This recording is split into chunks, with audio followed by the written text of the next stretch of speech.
All right. Lesson 3.9, the Pythagorean Theorem. Okay, so dealing with right triangles, dealing with the Pythagorean Theorem.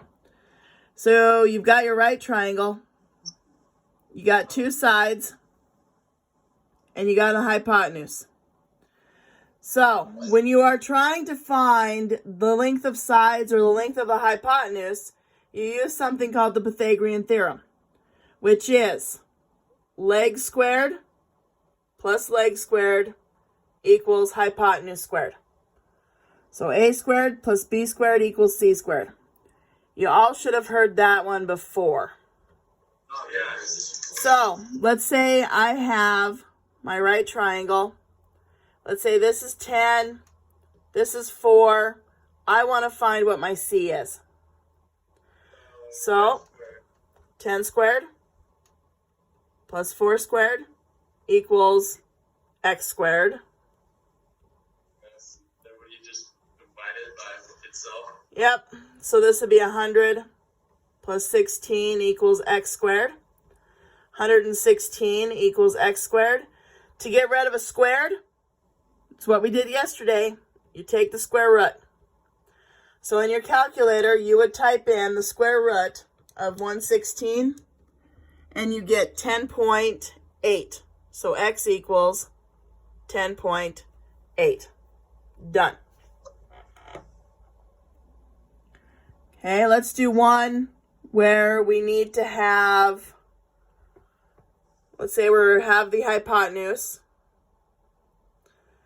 This is 3. We're trying to find that side. So set it up. Leg squared plus leg squared equals hypotenuse squared. So 100 minus 9 equals x squared. Yep. X squared equals 100 minus 9, which is 91. And then take the square root. So x would equal the square root of 91, which is 9.5.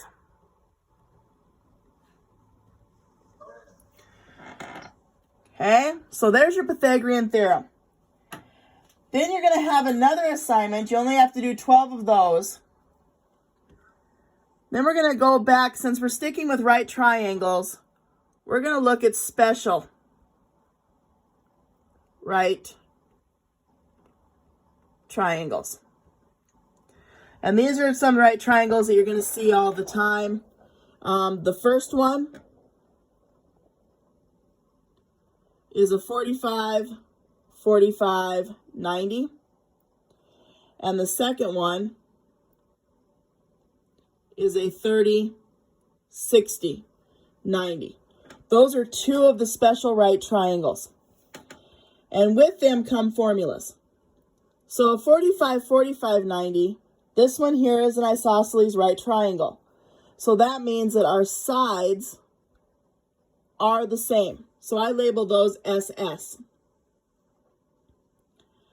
The hypotenuse, and I will prove this later on when you guys go into geometry, the hypotenuse is S root 2. Okay, so there's your 45, 45, 90. Your 30, 60, 90. The hypotenuse is 2S. The side adjacent or right next to the 60 is always S. And the side next to the 30 is S root 3. Those are the formulas for 45, 45, 90, and 30, 60, 90s. So if I give you a triangle, say I give you a 45, 45, 90 triangle, and I say this is 6 and this is 6, what would that be? 136. What does S equal? 6. So what do you plug in for S there? 6. This would be 6 root 2. Done. Nothing else to solve. Let's say I have my, let's go with a right triangle. It looks like this. Let's say this is 30, 60. Let's say this is 4. And I want to find what this is and what this is. So the 4, if you look at it, it's right next to the 60. Well, what is right next to the 60?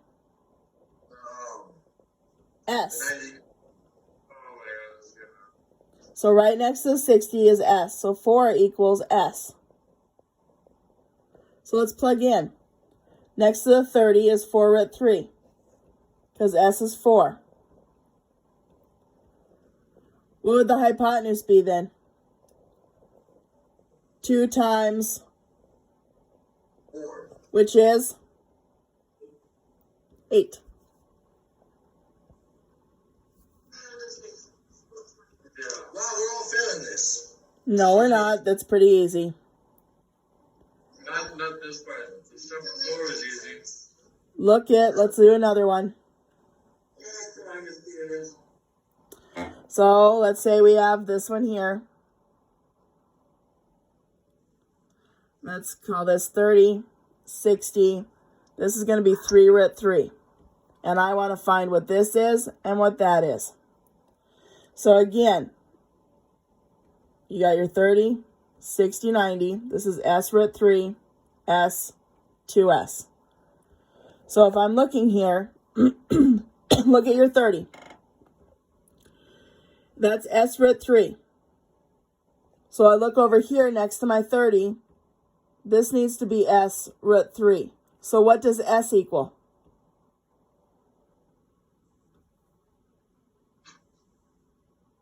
3.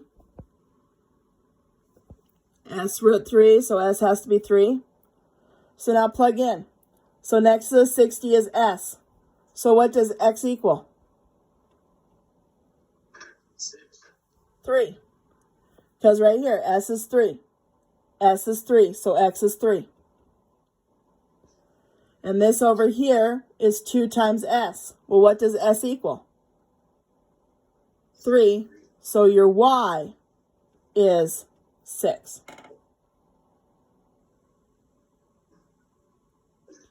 Let's do 45, 45. So we got our 45, 45. We'll say that this is 8 root 2. And I want to find X. Well, on a 45, 45, this is S, S, S root 2. So if you're given 8 root 2, what does S equal? 4, 2, 3, 4, 5, 6. Come on, guys. What does S equal? 8. So what would X equal then? And then your Y would equal 16. No, Y is going to equal 8 on that one too, because this is 8. This will be 8, 8. Because those two are congruent. Okay, don't overcomplicate.